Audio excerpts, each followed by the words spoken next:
ವಾಷಿಂಗ್ಟನ್ನಲ್ಲಿ Trump Epstein ಪ್ರತಿಭಟನಾ ಕಲಾಕೃತಿ. ಟೈಟಾನಿಕ್ ಭಂಗಿಯ ಪ್ರತಿಮೆ ನೋಡಿ ದಾರಿ ಹೋಕರು ಫುಲ್ ಶಾಕ್. ವಾಷಿಂಗ್ಟನ್ ಡಿಸಿಯ ಕ್ಯಾಪಿಟಲ್ ಸಮೀಪದ ನ್ಯಾಷನಲ್ ಮಾಲ್ನಲ್ಲಿ ಡೊನಾಲ್ಡ್ ಟ್ರಂಪ್ ಮತ್ತು ಲೈಂಗಿಕ ಅಪರಾಧಿ ಜೆಫ್ರಿ ಎಪ್ಸ್ಟೀನ್ ಅವರನ್ನು ಹೋಲುವ ಪ್ರತಿಮೆಗಳನ್ನು ಸೀಕ್ರೆಟ್ ಹ್ಯಾಂಡ್ಶೇಕ್ ಎಂಬ ಕಲಾವಿದರ ತಂಡ ಸ್ಥಾಪಿಸಿದೆ. ಕಿಂಗ್ ಆಫ್ ದಿ ವರ್ಲ್ಡ್ ಎಂಬ ಶೀರ್ಷಿಕೆಯ ಈ ಶಿಲ್ಪವು ಟೈಟಾನಿಕ್ ಚಿತ್ರದ ಪ್ರಸಿದ್ಧ ಭಂಗಿಯನ್ನು ಹೋಲುತ್ತಿದ್ದು, ಟ್ರಂಪ್ ಮತ್ತು ಎಪ್ಸ್ಟೀನ್ ನಡುವಿನ ಸಂಬಂಧವನ್ನು ವ್ಯಂಗ್ಯವಾಗಿ ಟೀಕಿಸುವ ಉದ್ದೇಶ ಹೊಂದಿದೆ. ಎಪ್ಸ್ಟೀನ್ ಫೈಲ್ಸ್ ಟ್ರಾನ್ಸ್ಪರೆನ್ಸಿ ಆಕ್ಟ್ ಅಡಿಯಲ್ಲಿ ಇತ್ತೀಚೆಗೆ ಬಿಡುಗಡೆಯಾದ ದಾಖಲೆಗಳಲ್ಲಿ ಟ್ರಂಪ್ ಸೇರಿದಂತೆ ಹಲವು ಪ್ರಮುಖ ವ್ಯಕ್ತಿಗಳ ಹೆಸರು ಪ್ರಸ್ತಾಪವಾದ ಹಿನ್ನೆಲೆಯಲ್ಲಿ ಈ ಪ್ರತಿಭಟನಾ ಕಲೆ ಮಹತ್ವ ಪಡೆದಿದೆ.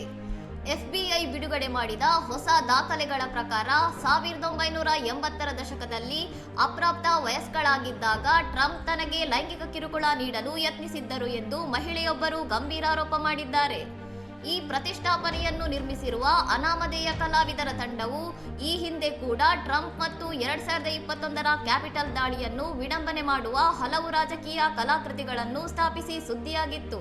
ಇನ್ನಷ್ಟು ಸುದ್ದಿಗಳಿಗಾಗಿ ನೋಡ್ತಾ ಇರಿ ಸೌರಂ ಟಿವಿ.